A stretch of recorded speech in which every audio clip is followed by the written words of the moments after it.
Hi guys, ఎలా ఉన్నారు? మరో ఇంట్రెస్టింగ్ వీడియోతో మళ్ళీ మీ ముందుకు వచ్చాను. ఈ వీడియో చివరి వరకు చూసి నచ్చితే ఒక లైక్ వేసుకోండి. ఓకే, ఇక వీడియో స్టార్ట్ చేద్దాం.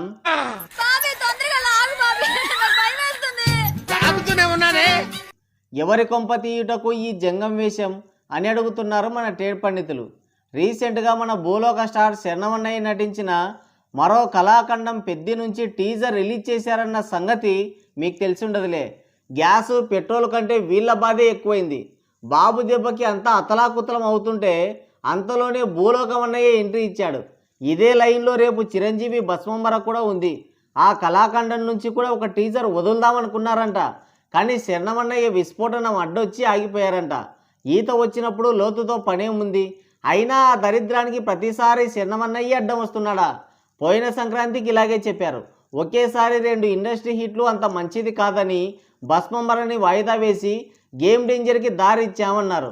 ఒకేసారి 2 కళాఖండాలు చూసే ధైర్యము శక్తి లేక జనాలు కూడా సర్దుకున్నారు. ఇప్పుడు మళ్ళీ గ్లిమ్స్ కూడా అదే మాట చెప్తున్నారు. మంత్రంలో పస లేకపోయినా తుంపర్లకేం కొదవలేదని ఈ కుండి సాకులకేం తక్కువ లేదు.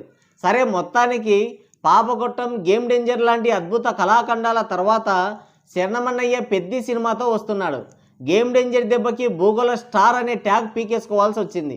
కట్టాయ స్వాహ, కంపాయ స్వాహ, నీకు నాకు చెరిసగాయ స్వాహ అని తండ్రిది కొంచెం బాబాయిది కొంచెం తీసి మెగా పవర్ స్టార్ అని పెట్టుకున్నాడు. ఇక ఈ టీజర్ చూసిన తర్వాత నాకేమనిపించిందంటే కథ కంచికి మనం ఇంటికి అనిపించింది. దురందర్కి పోటీగా రిలీజ్ కావాల్సింది, కానీ శరణమన్నయ్య విస్ఫోటనం దెబ్బకి తట్టుకోలేమని దురందర్ని అనుకున్న టైంకే రిలీజ్ చేశారు. దాంతో శరణమన్నయ్య 40 అడుగులు వెనక్కి తగ్గి ఏప్రిల్కి వాయిదా వేసుకున్నాడు. సోలోగా వస్తే అందరూ ఒకేసారి దొరుకుతారనుకున్నాడేమో.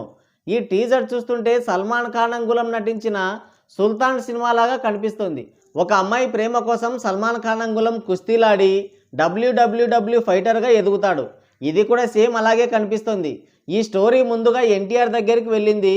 ఇది సేమ్ టు సేమ్ అలాగే ఉండడంతో కాలితో నడిచి కాశీకి పోవచ్చు కానీ తలతో నడిచి వాకిలి దాటలేమని, ఈ ఓటీటీ యుగంలో రొట్ట స్టోరీలైనా నడుస్తాయేమో కానీ ఈ రీమేక్ ఇన్స్పైర్ స్టోరీలు నడవవని చెప్పి రిజెక్ట్ చేశాడు. అది కాస్త శరణమన్నయ్య దగ్గర ఆగింది. దీంట్లో కూడా ముందుగా క్రికెట్ ఆడాడు, ఇప్పుడు కుస్తీలోకి దిగాడు. ఇవి రెండే ఉన్నాయో లేదంటే అష్టాచెమ్మ, అంత్యాక్షరి, తొక్కుడు బిల్ల ఇలాంటివి పెట్టారేమో తెలీదు. ఒకేసారి ఇన్ని వేరియేషన్లు అంటే మా భూగోళం అన్నయ్య పాపం ఎలా చేశాడో ఏమో. గతంలో ఇలాగే శంకరమంగుళం అనేక విన్యాసాలు చేయించాడు. Ward member, head constable, student, helicopter driver ఇలా అనేక పాత్రలు పోషించాడు. అదేమో అటకెక్కింది. మరి ఇదేమవుతుందో చూడాలి. క్రికెట్, కుస్తీ ఆటలు మంచివే, కానీ బుచ్చిబాబు అన్నయ్య దాన్ని ఎలా డీల్ చేశాడు అనేదే ఇక్కడ జీన్స్ పాయింట్.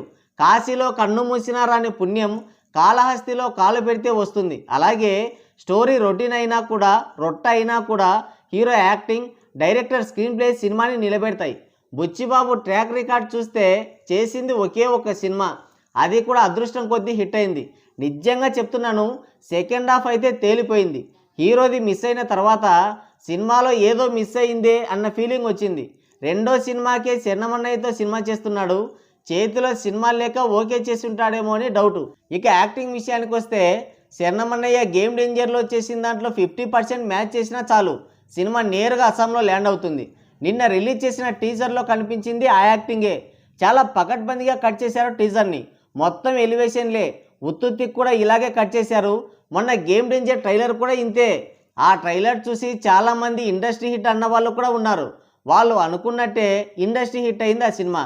ఇతర గ్రహాల మీద కూడా అనేక రికార్డులు క్రియేట్ చేసింది. ఇది కూడా దానికి మించిన రికార్డులు పెడుతుందేమో అనిపిస్తుంది. ఇంకోటి, బుచ్చిబాబు అన్నయ్యకి ఇది రెండో సినిమా. ఆ సెంటిమెంట్ కూడా మనం లెక్కలేకేసుకోవాలి. క్రికెట్, కుస్తీని సమపాళ్లలో రంగరించి ఎలివేషన్లు చూపించి ఎమోషన్తో క్యారీ చేస్తే పర్వాలేదు, కానీ ఫస్ట్ హాఫ్ని ఒకలాగా సెకండ్ హాఫ్ని ఇంకోలాగా తీస్తేనే డేంజర్. సరే, ఇది గ్లిమ్సే కాబట్టి ఇక చెప్పడం వద్దు, ట్రైలర్ వచ్చాక చూద్దాం. ఇప్పటికైతే ఏం లేదు, అంత డొల్ల మసిపూసి మారేడుకాయ చేశారు. ఎలివేషన్లో బిల్డప్ తప్ప ఏం కనిపించలేదు. దీన్ని ఎందుకు రిలీజ్ చేశారో కూడా అర్థం కావడం లేదు అని అంటున్నారు మన ట్రేడ్ పండితులు. మరి మీరేమంటారు? కింద కామెంట్ చేయండి. సో గాయస్, ఇది వీడియో. మరోసారి మరో ఇంట్రెస్టింగ్ వీడియోతో మళ్ళీ కలుద్దాం.